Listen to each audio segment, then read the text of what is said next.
দেয়ার। যখনই দেহের চাপটা কমে যাবে তখন রুহের ভাবটা উদয়। আমার বাবা যে বলেছেন নারী,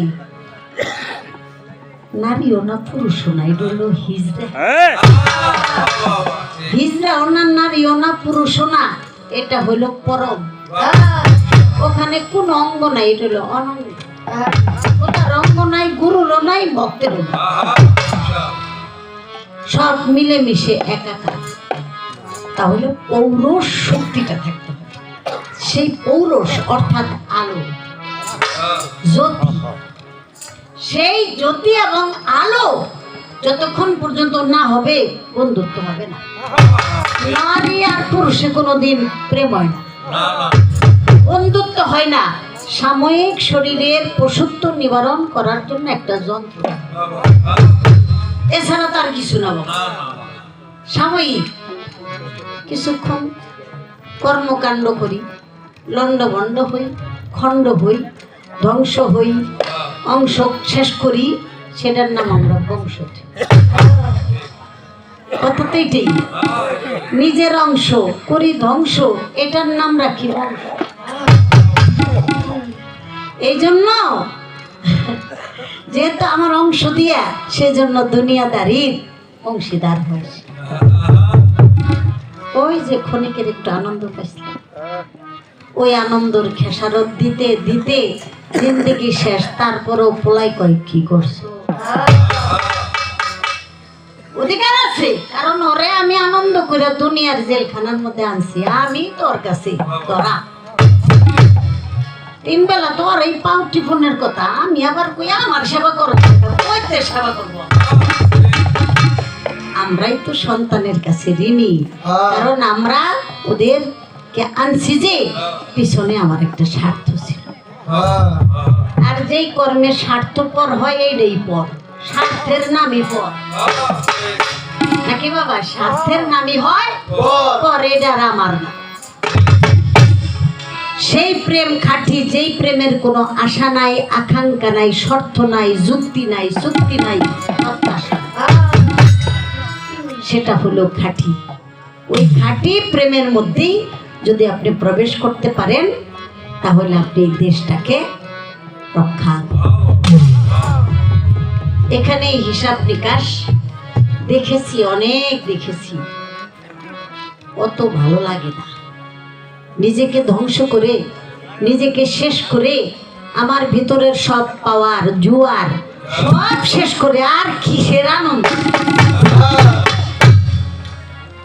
এই শীতের মধ্যে কাঁপতে কাঁপতে বাঁচি না, আবার অনেকে এই শীতের মধ্যে যায় ফরজ গোসলের চলা দিয়ে খেলি বাইরানের দরকার। এতটুক তোকে ধৈর্য নাই, তাহলে কিসের মানুষ? কি বাবা, কিসের মানুষ? নিজের বীর্য, নিজের ঐশ্বর্য, নিজের সূর্য, সেই শক্তিটাকেই তুমি ধারণ করতে পারো। ফেলে দাও এই দুনিয়ার জেলে, আর তার নাম রাখো তুমি ছেলে। ফেলে দিছি না, রাখতে পারলে তো আমি নিরাপদে থাকতাম। রাখতে পারি নাই, দিছিল ঠেলা, ওই ছিল জ্বালা, তাই ফেলাইয়া দিছি দুনিয়ার মধ্যে। গলা ধরে কই এই আমার পোলা, কোনো কাজ হবে না বাবা, কোনো কাজ হবে না। নিজেকে রক্ষা করার চেষ্টা করেন, অখণ্ড দেশে চলে যান। অখণ্ড যতক্ষণ পর্যন্ত না থাকতে পারবেন, ততক্ষণ পর্যন্ত আপনি নিজেকে রক্ষা করতে পারবেন না। গুরুর কাছে যান, নির্জনে বসেন, দেখবেন নাভির নিচে ওইটুক শুধু ভক্তির জন্য, ওখানে ভোগ করার জন্য। মাতৃশক্তি তো, মাতৃশক্তির প্রতি যদি আপনি ভক্তি রাখেন, তাহলে সেখানে আপনি আর ধ্বংস হবেন না। ওটা নিয়ে যখন কামড়া কামড়ি কাটাকাটি শুরু করে দেন, তখনই আপনার ভিতরে মারামারি শুরু হয়। এর বেশি আমি আর কি বলবো বাবা? ধন খোয়াইয়া পরে গালে হাত দিয়ে যদি আফসোস করেন, ওই আফসোসে আল্লাহ বেশি খুশি হয় না, জানি তোরে আমানত শুরু আনা দিছি, তুই কিনলে গা মজা পাইয়া বিছন সুদ্ধা খেয়াল আইসোস। হ্যাঁ, আগে ওই যে মিনিটে আসিল কত 7 টাকা, একটা খবরের লেগে ফোন দিছি একজনকে, বাবারে বাবা আসল কামের খবর নাই, ফাগুয়া কথা কইতে কইতে শেষ, আর কোনো টাকা নেই, মানে মিস কলের টাকাও নেই। আমরা তো এই কামই করে বই, পরে মিস কলের টাকাও থাকে না, শেষ, সব শেষ। যেই নারী স্বামীরে দেখলেই ভক্তি দিয়া থাকবে, উল্টা দে আপনার ভক্তি দেওয়ার লাগে, ফায় ধরার লাগে কে, তাহলে আপনি সত্যিকার অর্থে অটল অখণ্ড পুরুষ হইতে পারেন না। একটি গান আসলো, সরলে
Hello.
এরকম একটু আভাস দিয়েছিল আমার বাবাজি কাজী কারি আলমগীর, এরকম একটা কথা বলছিল যে আমি ওখান থেকে মুক্তি পাবো, বাঁচবো কি। আসলে আপনার ইচ্ছাটাই যথেষ্ট। আমি শত চেষ্টা করলাম, কিন্তু আপনি যে নিচে মাথা দিছে না, ওই মজা আর কোনো জায়গায় না।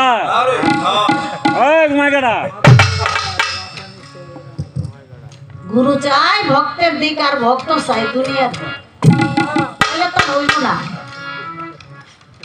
সে যদি দুনিয়া দুনিয়া করে, আর দুনিয়াই হইল মোহিনী রূপ, আপনি যদি সেই দিকে তাকান, একটা জায়গা দিয়ে আসছি ঠিক আছে, বারবার সেখানে আমার ক্ষতিগ্রস্ত হবে, তারপর আমার ওখানে যাওয়া লাগবো, তাইলে আমারে কে মুক্তি দিব, কে বাঁচাইব? নিজের মুক্তি যদি নিজে না চাই, এজন্য আপনার নিয়ত, এজন্য আল্লাহ বলছে তুমি নিয়ত করো, দিব আমি, তোমার কোনো টেনশন নাই, তুমি একটা নিয়ত করো, সংকল্প। আমরা যদি সেই নিয়তটা করি, তাহলে সে মুক্তি পাইতে পারি। দেখেন, একটা মাহফিল, চতুর্দিকে মানুষ, এক মাওলানা সাহেব বলতেছে ডাকিয়া, এখানে যত মানুষ শুনেন শুনেন মন দিয়ে, কোন বাবা যদি অসুস্থ থাকে, আর যদি সেই বাবার জন্য তার বড় ছেলে দোয়া করে আল্লাহর দরবারে, তবে সেই বড় ছেলের দোয়া আল্লাহ নেয়। এই বাণী যখন ওই মাওলানা সাহেব কয়, এমন সময় ওখান থেকে একজন শ্রোতা দাঁড়া হয়, ডাক দিয়া কয়, হুজুর আপনি সত্যি কথা কইছেন, তবে আমার কিছু কথাই আছে শোনার জন্য, আপনি কি প্রস্তুত আছেন? মাওলানা সাহেব বলে, বলো বাবা, তোমার মনে ইচ্ছা কি? বলে, খুইলা খাইলা মনের কথা আমি বলতেছি। আমার বাবা অনেক বছর বিছানাতে অসুস্থ হইয়া আছে পুরে, আমি প্রতিদিন দোয়া করি আল্লাহর দরবারে, আল্লাহ জানোই আমার বাবাকে দেয় সুস্থ করিয়া। আমি বাবার বড় ছেলে, একটু বলেন না ভাই, আপনি বলেছেন বড় ছেলে দোয়া করলে কবুল হইয়া যায়, তবে আমার বাবা কেন আজ পর্যন্ত রইল বিষ? তার মনে কথা তো খুলি। মাওলানা সাহেব বলে, এ বাবা রে, কথা তো কইছো, এখন তুমি সত্যি কথা যদি শুনো, তাহলে তোমার বাবার চরিত্রে কলঙ্ক। তুমি কি শুনবা? ছেলে কয়, শুনবো শুনবো শুনবো, মীমাংসা শুনবো। তখন মাওলানা সাহেব বলল, বাবা রে, বড় ছেলে দোয়া করলে বাবা সুস্থ হয়, তুমি বলেছো তাই, কিন্তু তুমি যে তোমার বাবার বড় ছেলে, এটা তুমি কেমনে বলছো? আর আমরা কইতে, আমরা যে বাবার বড় ছেলে, আমগো অনেক ক্ষমতা আছে, আমগো সাধ্য নাই। কেন নাই? বাবার যখন যৌবন আসে, যৌবন প্রাপ্ত হইয়া তার ভিতরে 6টা রিপু যখন ধাক্কা মারছে, এর মধ্যে প্রধান হলো কাম। কাম রিপু যখন নাকি একেবারে সিংটুং উতাইয়া গাতাইয়া উতাল পাতাল করে ফেলছে, ওই মুহূর্তে আমার বাবা কোন দুশ্চরিত্র অসৎ বন্ধুর গলা ধরে কোন নর্দমায় তার সেই বড় সন্তান, আলোকিত সন্তানকে ফেলে দিয়েছে আমার বাবা। দেখেন, আল্লাহ বলেছে প্রত্যেকটা পুরুষের মধ্যে আমি বিশেষ রহমত প্রদর্শন করে আমি একজন অলি পর্যায়ের সন্তান দেব। এটা আল্লাহর বিশেষ দয়া, বিশেষ অলি সন্তান দিয়েছে, তবে সেই অলিটা পাইতে হলে তার গলিটা পাক না, পাক গলি দিয়া কোনোদিন অলি আছে। সব দিল্লা দিল্লা একটু হিসাব করে দেখুন, আমাদের অলি সন্তানকে কোন নর্দমায় কোন অন্ধকারে ফেলে দিয়ে আসছি, দুর্গন্ধ পানি রূপে নিম্নদ্বারে কোন পোকামাকড়ের খাবার রূপে ফেলাই দিয়েছি। আর এখন যা জন্ম নিতেছে এগুলি অপরিকল্পিত আওয়াজ আর কেওয়া, খালি জ্বালা দেয়। কারণ আমারে যে ভালোবাসবো তারে তো আমি ফেলাই। এখন যত আইতাছে সেগুলি হলো পর্দা সামনে। আমার মধ্যে আর সেই প্রেম নাই, আলো নাই, প্রেম নাই। বিয়া করছি কোন রকম ভাল লাগে না, একটু আয়, এই পর্যন্ত। যারা বিয়ে করেছি তার মনের খুশি আমার জানানোর দরকার নাই, আমার মনে চাইছে আয়। যদি সে বলে আমার সিসি কে একটা সময় হইল, আপনি উল্টা কথা কন, তাহলে তোর সময় না হইলে আমি আরেকটা লই আসি। অনেকে কিন্তু এই কথাটা কয়। আচ্ছা, মেয়েরা হলো অসহায়, স্বামীরে তো না করা যায় না, আর যেই সুর দিছে আরেকটা লইব এমন আছে ভাও করি মনে চাই না, তারপরও তার খুশির জন্য আশা পূরণ করতে যাইয়া এর ভিতরে যদি একটা সন্তান গর্ভে চলে আসে, তাহলে সেই সন্তান কিন্তু ভালোবাসা বুঝবে না। তার মধ্যে কোনো প্রেম ছিল না, শুধু পশুত্ব ক্ষণিকের একটু সুখ পাওয়ার জন্য আপনি আরেকজনের উপরে এক হিসাবে জুলুমই করছেন। তার তো একটা ভালো লাগার বিষয় আছে, তারও তো একটা হাসি খুশির বিষয় আছে। দুইজনের মন যদি একত্রিত না হয়, যেই সম্পর্কের মধ্যে প্রেম নাই, ভালোবাসা নাই, আনন্দ নাই, সেটা বাবা ব্যভিচারীর নামান্তর। আর ওই ঘরে যদি সন্তান হয়, তারে দিয়ে কোনো আদবি কাজ হবে না, কারণ আপনার মধ্যে তো মানবতার চরিত্রটা। এই হিসাব নিকাশগুলি যদি আমরা প্রথম থেকেই করি, আমরা যারা মুরব্বী হয়ে গেছি তারা তো বাবা একটা পর্যায়ে শেষ হয়ে গেছে, কিন্তু এখনকার বাবাজি যারা আছেন তারা একটু রক্ষা করে চলবে। গুরুর কাছে যারা এসেছেন, গুরুর কাছ থেকে সময় হিসাব নিকাশ বুঝে আপনারা কৃষক সেই নির্দিষ্ট জমিতে যাইয়েন, সময় মতো বীজ বপন কইরেন, আর সেখান থেকে আপনার ভবিষ্যতের সঞ্চয় এবং পাথেয় সংগ্রহ। আমাদের নামে বরবাদ করবেন না, এটা তো আল্লাহ বলছে, আমাদের নামে তোমরা বরবাদ। নিশ্চিত এটার মূল্যায়ন যার কাছে নাই তার জন্য বিপজ্জনক। আমার বাবাজি বলেছে, এই না দুনিয়ায় ছেলে মেয়ে কেন হয় বলো না, আপনি যোগ বুঝেন না তাই, আপনি সময় বুঝেন না তাই, আপনি বারবার এমন সময় যাইতাছেন তখন আপনার ভিতর থেকে খালি মাইয়ার বীজ হইতে। এটা মেয়েদের গর্বের দোষ না কিন্তু বাবা, নাকি আপনারা তো জ্ঞানী। যদি আপনি গম বুনেন, গমই তৈব, ধান তৈব না। আপনি খামাকা পেটের দোষ দিলে কি আর কাম হইবে? এটা কি বিচারকের কাজ? বীজ হইল পুরুষের মধ্যে, নাকি সে যা দিবে তাই তো পাবে। একজনের 7-8টা মাইয়া হইছে, বিরক্ত হয়ে গেছে গা, ক্ষেতের মধ্যে বেউস হয়ে গেছে গা। মাইয়ার বেউস হয়ে গেলে কি কাম হইব? তুমি কি দিলা একটু বুঝলা না? সেজন্য জো আছে বাবা। আর এই জোটা হলো নারীর কাছে। নারী হলো চন্দ্র শক্তি, আর পুরুষ হলো সূর্য শক্তি। পুরুষ হলো অগ্নি শক্তি, নারী হলো জল শক্তি। ওই নারীর যে চন্দ্রের জোয়ার, এই জোয়ারের উপরে জোয়ার ভাটা নির্ভর করে অমাবস্যা পূর্ণিমা। বলা হয়েছে না শত রজ তপ।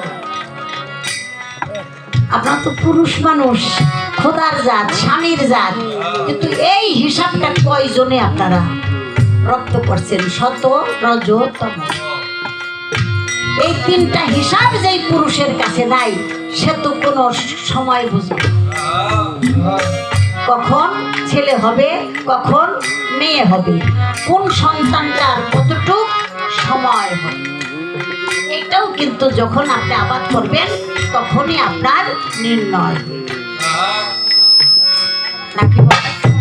এগুলি একটু গোপনীয়তা বিষয় না, প্রকাশ করলে তো দাম পায় না। যেটা সিন্ধুকে রাখার দরকার একটা সিন্ধুকে রাখাই ভালো। এই জন্য আল্লাহ বলছে মানুষ গোপন আর প্রকাশ, যেটাকে আমি গোপন রাখি সেটা গোপনই রাখবে। আমার একটা রহস্য আছে না, গুপ্ত ভেদ আছে না, এইটারে যেখানে সেখানে ফ্লাশ করে দিলে তোমার সর্বনাশ আছে না। রাখিলে গোপন থাকিবে, আপন করিলে প্রকাশ হয়ে যাবে। আসলে এখানে আপনারা গুরুর দরবারে সবাই তরিকার মানুষ, এই জন্য কথাটা বলতেছি। একটা বেতরিকার মানুষ যদি তারা অবিশ্বাস করে তাহলে সেই জন্য আমাদের আমল নামা ক্ষতি হবে। কারণ কেন আমি হাট বাজারের কথা বলে বেড়াই, এটা তো হাট বাজারের কথা নাকি, এটা হলো দরবারের কথা। তাই আমার তোতা ভাই সেই দরবারের পীর মুর্শিদ নির্জনে এসে আর ভাইয়ের কাছে যখন জানবেন যাই না ওইভাবে মানবেন, ছেলেও পাইবেন মেয়েও পাইবেন। আপনি আপনার সহধর্মিনী, সে বউ না স্ত্রীও না, সহধর্মিনী। সে আপনাকে কখনো মারবে না, আপনাকে হত্যা করার জন্য উদ্বুদ্ধ করবে না, সে আপনাকে বাঁচানোর চেষ্টা করবে। কারণ প্রাণ বাইরে যাবে তো নিশ্চিত, কিন্তু মরার আগে আরেকটা মরা, সেটা হলো রতিরণে যদি আপনি খণ্ড হয়ে যান, এটা হলো মারাত্মক আকারে মরা। এটা হায়াতও নষ্ট হয়, আপনার সব কিছুই ধ্বংস হয়ে যায়। আমি কথাটা বলার চেষ্টা করলাম, ওখান থেকে আপনি সব খুঁজে নিতে পারবেন। চন্দ্র যখন উদয় মেয়েদের, তখন আপনি হিসাব করে 14 তারিখ পর্যন্ত মনে করেন উদয়, এটা হলো কি বলে স্বচ্ছতা, পূর্ণিমা ভরা পূর্ণিমা। রজ রজ হইল নিষিদ্ধ, যখন নারীগণ রজশালা হয়, এটা তো জানি। রজশালা হয় কারো 3 দিন কারো 7 দিন।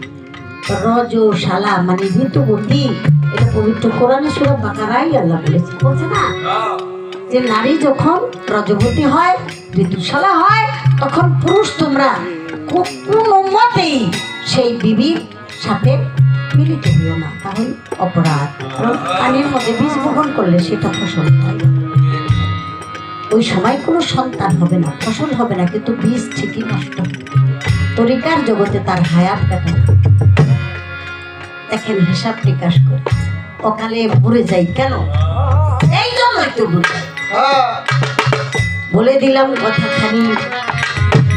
তম মানে অমাবস্যা, অন্ধকার, তলাইতেছে চন্দ্র। তখন সন্তান জন্ম দিলে ওই সন্তান মরে যাবে অকালে, অকালে মরে যাবে, ক্ষয় চন্দ্র। এটা বুঝতে অনেক সময় লাগছে, বলা হঠাৎ করেই বোঝা যায় না। এটা যারা নাকি সহধর্মিনী তারা আপনাকে স্মরণ করাই দেবে। হিন্দু ধর্মের মধ্যে মেয়েরা সিঁদুর পরে না, এটা কি একটা বিপদ সংকেত। এখানে সিঁদুর লাল আর ওইখানে তার রজশালা, এই লালের ওই লালে মনে করাই খবরদার। হাতে থাকে সাদা, এই সাদা হইল শত অর্থাৎ স্বচ্ছতা ভরা পূর্ণিমার নিদর্শন। পাশে একটা লোহার ফলক, ওটা হলো কালো, ওটা হলো অমাবস্যা। ওই অমাবস্যা হলো তোমার আরেকটা বিপদ। তখন সন্তান জন্ম নিলে সন্তানের চরিত্র ভালো হবে না, কারণ তখন দেহ রাজ্যের মধ্যে পশু বিচরণ করে বেশি। সন্তান চরিত্রবান হবে না, ভালো হবে না, আদব হবে না, হ্যাঁ, আর হায়াতও বেশি হবে। আপনার জন্মের সময় তখনই তো সন্তানের হায়াত খেয়ে ফেলাইছেন, সন্তান মরে গেলে তো চিল্লা চিল্লি করেন, খোদারে দোষ দেন, খোদায় রাগ হইব না? খোদায় রাগ হইয়া যায় না বাবা? আমার সন্তানের হাত তো আগে হয়ে গেছে, আমি তো প্রস্তুতি নিয়ে জন্ম দিই। এই জন্য বাবা হিসাব নিকাশ, গর্ভে বাচ্চা 5 মাস 6 মাস 8 মাস, চিন্তা করলেন কি একটা বিপদ হয়ে গেল, কই যাবো কি করবো? আপনি হয়েছেন শ্রেষ্ঠ মানুষ, তখন যদি আপনি বিবির বাসরে যান তাহলে ক্ষতিগ্রস্ত হবে না? তখন তো তার সব দেখতেছি, সব জানতেছি, তার 5-8টা হয়ে গেছে সব বিষয়। তখন যদি আপনি এই অগ্নি সম আপনার সেই শক্তি ওখানে প্রয়োগ করেন, তাহলে ওই সন্তানের মস্তিষ্ক বিকৃত হওয়ার সম্ভাবনা, কারণ বেশিরভাগ সন্তানের মাথাটা নিচে। যারা মা বোন তারাই কেবল বুঝতে পারে। চোখের ক্ষতি হইতে পারে, শারীরিক অবস্থাও ক্ষতিগ্রস্ত হইতে পারে। আর ওই আগের থেকে বললাম কিছু চন্দ্রের জোয়ারের হিসাব নিকাশ আছে, সেই জন্য ক্ষতিগ্রস্ত। এই ক্ষতিগ্রস্তের জন্য আমরাই কেউ না। এমন সময় আপনি এমন জায়গায় খুঁজা মারছেন, আমি কিভাবে কি বলবো? এখন আমি শুধু বলতে পারবো কথা আমার, এছাড়া আর কিছু করতে পারবো না। যা করার আমার ভাই আছে, আপনাদের গুরু, সেই গোছায় দিবে। আমি আমার রশিদ বাবার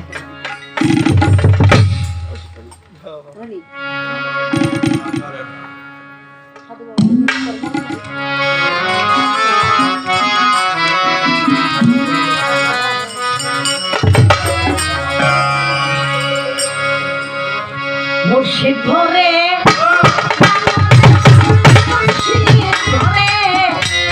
মুর্শিদ ধরে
স্বর্গ সুখ জান্নাত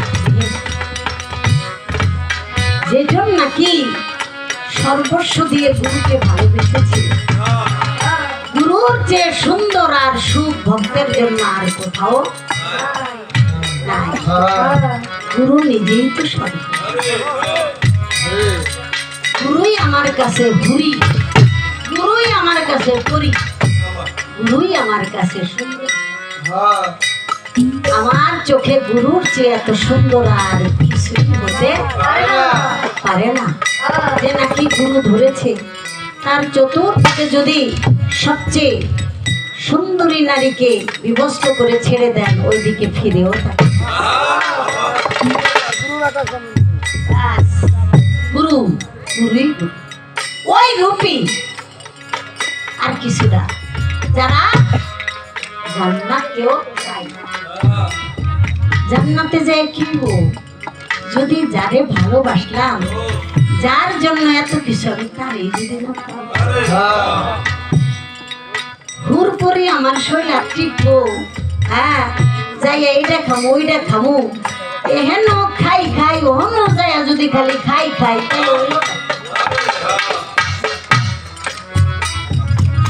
জ্ঞানীরা বলে খাই বেশি দরিদ্র আর ঘুম বেশি জানা। আল্লাহওয়ালা যারা, আল্লাহ প্রেমিক যারা, তারা বেশি খাইবো না, বেশি ঘুমও দেব। আল্লাহ ঘুমায় না, আল্লাহ আমাদেরকে চাই রয়েছে, আমরা কোন সাহসে ঘুমাবো? আমার আল্লাহ কি একবার তোমার তাহলে আমি যদি ঘুমের ঘরে পড়ে থাকি, তাহলে আমার আল্লাহ কষ্ট পাবে না। আমার মালিককে কষ্ট দিয়ে কি আমি ঘুমাইতে পারি বাবা? এই জন্য আমার পাগল ওয়াশ করি, সে ওই ইয়ামিন থেকে সারা রাত বুকের কাপড় উঠে কান্দে রসুল দীর্ঘশ্বাস ছাড়ে। আমার দয়াল নবী বিবির ঘর থেকে মাঠে এসে বুকের কাপড় উঠাইয়া কান্না করে আকুল শব্দ। তাই বিবি আয়েশা সিদ্দিকা রাদিয়াল্লাহু তাআলা আনহা আয়েশা বলে, দয়াল নবী আপনাকে কে কষ্ট দিয়েছে? কোন বিবি কষ্ট দিয়েছে? আপনি বিবির বিছানায় শান্তি না পেয়ে আপনি মাঠে চলে আসছেন, কান্না করতেছেন, আপনি কেন? দয়াল নবী বলেন, এখানে বিবির কোনো কষ্ট আসবে না, আমি কিভাবে বিছানায় থাকবো? আমার পাগল ওয়াশ করে নিজে আনতেছে আমার সারা রাত ইয়া মোহাম্মদ বলে কান্না। ভক্ত যদি কান্না করে গুরুর জন্য, গুরু কি আর শুয়ে থাকতে পারে? এজন্য বলা হয়েছে, ভক্তের হাতে প্রেমের ডুরি ভক্তে যেদিকে ঘুরেছে। যদি ভক্ত হতে পারে, বলে আমার পাগল যখন ইয়া মোহাম্মদ ইয়া রসুল বলে চিৎকার করে দীর্ঘ শ্বাস ছাড়ে, আহ বেশ, ওই শ্বাসটা আমার বুকের মধ্যে এসে, ওই বুকের মধ্যে শ্বাস লাগলে আমার বুকটা শীতল। আরে বলে প্রেম। পাগল ওয়াশ করণী দুনিয়ায় কোনো নারী সঙ্গ করে নাই। আমার বন্ধুর ভালোবাসা শ্বাস প্রশ্বাস সরাসরি আসে, মাঝখানে যদি একটা বেড়া পড়া যায়, আমার বন্ধুর ভালোবাসাটা তো আইবে না, বাধা বিঘ্ন ঘটে যাবে। তাই সেজন্য বলা হয়েছে, যে হয় ত্যাগী সে হয় যোগী, যে হয় ভোগী সে হয় একাকিত্ব। একাকিত্ব, একা নির্জন কোলাহল তাহলেই হয় পরম যুক্ত। এত লৌকিকতা, এত সামাজিকতা, লোকালয়ে কখনো পরম বন্ধুর সাথে মিলন। আমি কাঁদবো যার জন্য, আমার কান্না শুধু তারই জন্য, সেই দেখবে। এত সাক্ষী রেখে কান্দন, এত সাক্ষী রাখে তো তারা যারা ব্যস্তের জন্য খারাপ। আমাকে তো ব্যস্ত তো যুক্তির মূর্তি, আমাকে কারবার সারবার, আমরা নগদ কারবার। এই জন্য বলা হয়েছে, ইবাদতে জান্নাত মিলে, সেবাই মিলে খোদা। ইবাদত করবেন, জান্নাত পাইতে পারেন, নাও পাইতে পারেন, কিন্তু সেবা করে দেখেন, নিশ্চিত আল্লাহ খুশি। কয়দিন সেবা করে দেখছেন? কার? করেন না একটা কুকুরের সেবাই করেন, এখানেও আল্লাহ খুশি। পিঁপড়া কোনার মধ্যে থাকে, দেন না একটু চিনি, বিনিময় কি পাইবেন? মালিক দেখছে। আল্লাহ বলেছে 18,000 মাখলুকাত সবই তোমার পরিবার। আমার যদি পরিবার হয় সব 18,000 মাখলুকাত, তাহলে আমি আল্লাহ আমার স্বাধীনতা দিছে, আমি কিছু সেবা কি করতে পারি না? আমার আল্লাহ সৃষ্টির সেবা করে না? পালন কর্তা, রক্ষা কর্তা, লালন কর্তা। আবার আল্লাহ যদি তাই হয়, তাহলে সেই গুণাবলী, সেই আদর্শ আমার মধ্যে কেন থাকবে? এজন্য যত দরবার, অলিয়া উলিয়ার দরবার, এটাই হলো সেবার। এছাড়া আর কোনো আল্লাহকে খুশি করার আলাদা কোনো বিকল্প রাস্তা নাই। সেবা, সেবাই সেবা।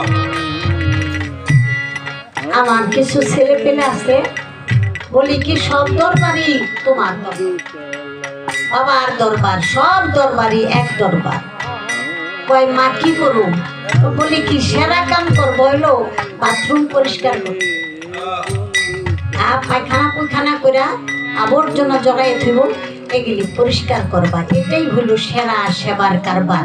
যত গুরুর বাড়ি ধুলা বালু আবর্জনা পরিষ্কার করবা, ততই তীর্থবার পরিষ্কার।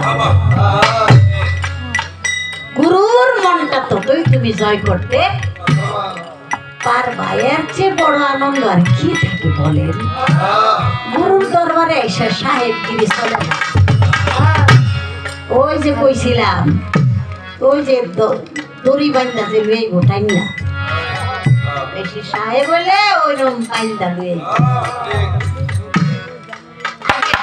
গোলামির রাস্তাটা স্বাধীনভাবে কাজ শুরু করে দেয়। কথাটা আমি এখানে বলার চেষ্টা করলাম। বাবা, যেই স্বাদটা আমি পেয়েছি, সেই স্বাদের কথা সবার কাছে বলি। স্বাদ থাকতে বাদ দেন, তাহলে সাধু হতে পারে। স্বাদ থাকতে বাদ দিতে হবে, তবেই সাধু হওয়া যাবে। কিছু বুড়া দাদার আছে, নাতিকে কয় সাইরা দিছি, সাইরা দিছি, বুড়া হয়েছি তো, তো বলছি আরো বেশি করছি রে নাতি রে, তোরা কি করস? সাইরা দিছি, ভালো হয়েছি। দুই একটা টেটনা নাতি আছে না, তো তাই ধরে কয় দাদু গো, হ্যাঁ তুমি ছাড়ো নাই, অহন তুমি পারো। নাতি কিন্তু ঠিক কথা কয়, আসলে তুমি ছাড়ো নাই, কিন্তু তুমি এখন পারো না। যে দেহে কিছু নাই, তাও চোখ দুইটা দিয়া লাগে, যেমন একটা মাইয়া লোক দেখলে কারেন্টের মতো চাই। কি পারাটা পারছো তুমি? শৈলে কোলে না, কিন্তু চোখ দিয়েও খাওয়ার চেষ্টা করো, তাহলে তুমি আর কবে মানুষ। এই জন্য বলা হয় বুড়াকালে আমি করি না, হ্যাঁ পারি না তাই করি না, এটার নাম পারা। আমি পারি করি না, পারি করি না, এটার নামই হলো পারা। তাই আমরা যেন সবাই সেই চেষ্টাটা করি, পিতৃশক্তি মাতৃশক্তিকে যেন ভক্তির মাধ্যমে। এইটুকু বললাম।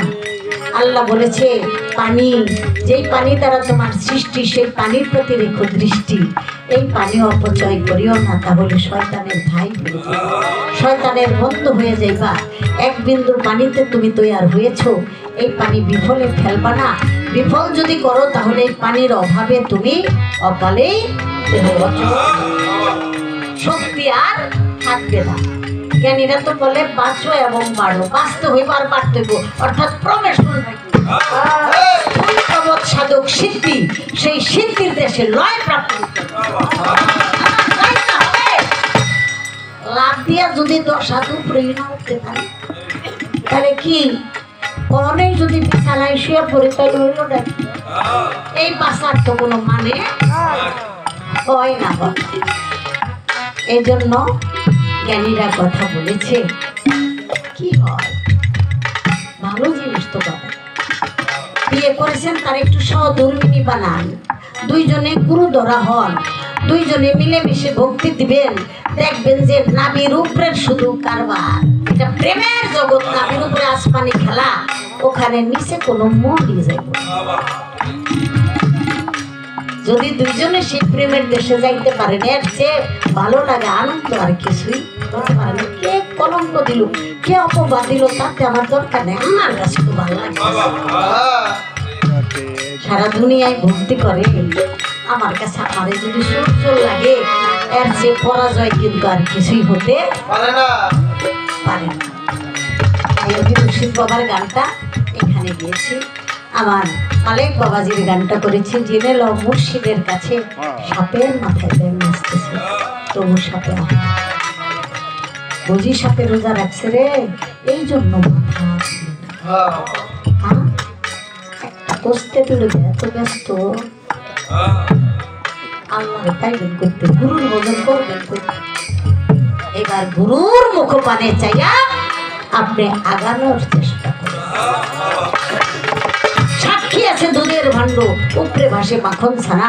দুধের মধ্যে মাখন, সেটা মন্থন করে যখন নাকি উপরে উঠানো হয়, শত চেষ্টা করলে আর ওইটার তলে ঢুকে না। আপনি সেইভাবে চলার চেষ্টা করেন, দেন না দুইজন দুইজনকে ভক্তি দিয়া দুইজনকে দুইজন সম্মান করেন। যার সাথে এত দিনের সম্পর্ক, তার দু একটা ভক্তি দিলে সমস্যা নাকি ছোট হয়ে যাবেন না। বুকে বুক জন্মিশাল, তখন তো বন্ধু বন্ধুই। আপনি 3 বেলা ভক্তি দিলে একবার আপনি একটু দিবেন না, এত সহযোগিতা করতেছে, ছোট হইবেন না, আর সম্মান দেন। আল্লাহ বলেছে যার যতটুক সম্মান, এইটুক যদি তোমরা দিতে পারো, তাহলে আর কোনো আওয়াজ কেওয়াজ কোনো বিবাদ ঘটে না। আমরা সেই না বলি বিবাদ, যার যতটুক সম্মান ততটুক তাকে দিয়ে দেয় সমমান।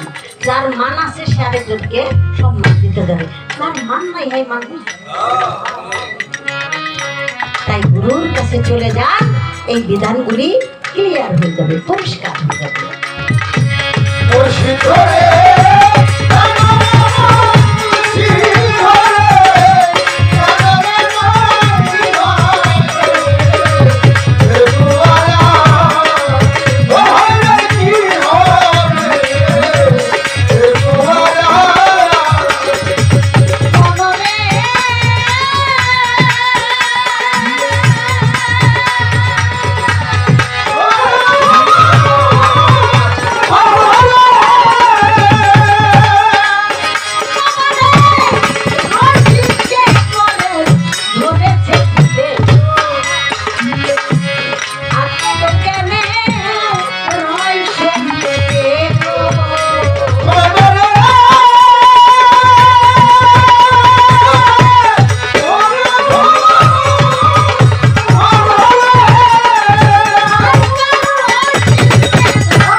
গানটা আসলে এই প্রথম গাইলাম তো, মুখস্থ নাই, ঠোঁটস্থ নাই, কণ্ঠস্থ নাই।